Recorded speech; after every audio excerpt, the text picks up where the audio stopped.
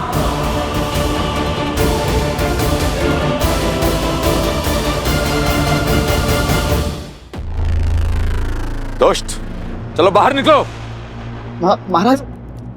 लक्ष्मण, ये सब क्या हो रहा है? अयोध्या की प्रजा से ऐसा व्यवहार रघुकुल में ना कभी हुआ है और ना ही कभी होगा। हाँ हाँ महाराज, पूछे इनसे।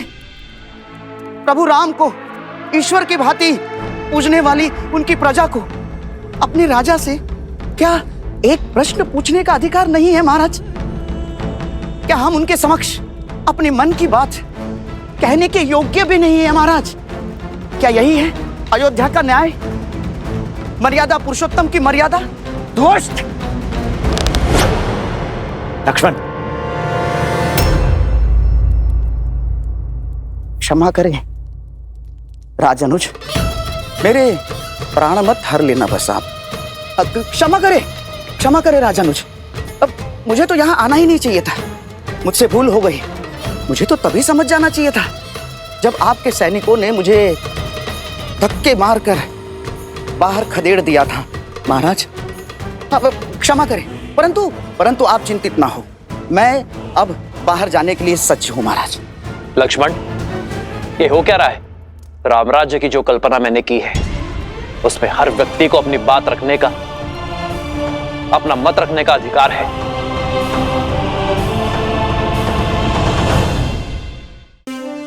यदि इनके मन में कोई बात है, कोई समस्या है और उसे मुझ तक पहुंचने से रोका जा रहा है,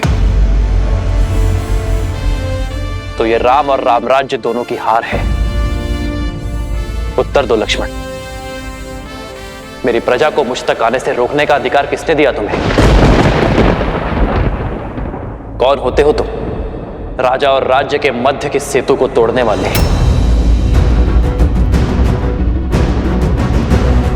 क्योंकि ये वही है महाराज जो अयोध्या के आनंद को भंग करने का, भस्म करने का षड्यंत्र रच रहा है। इनकी मति केवल कुविचार और दुर्बुद्धि से ग्रस्त है महाराज। इसीलिए हम जा रहे हैं राजनुज, आपके क्रोध का ग्रास नहीं बनना हमें। हम जा रहे हैं, क्षमा राजनुज। रुकिए,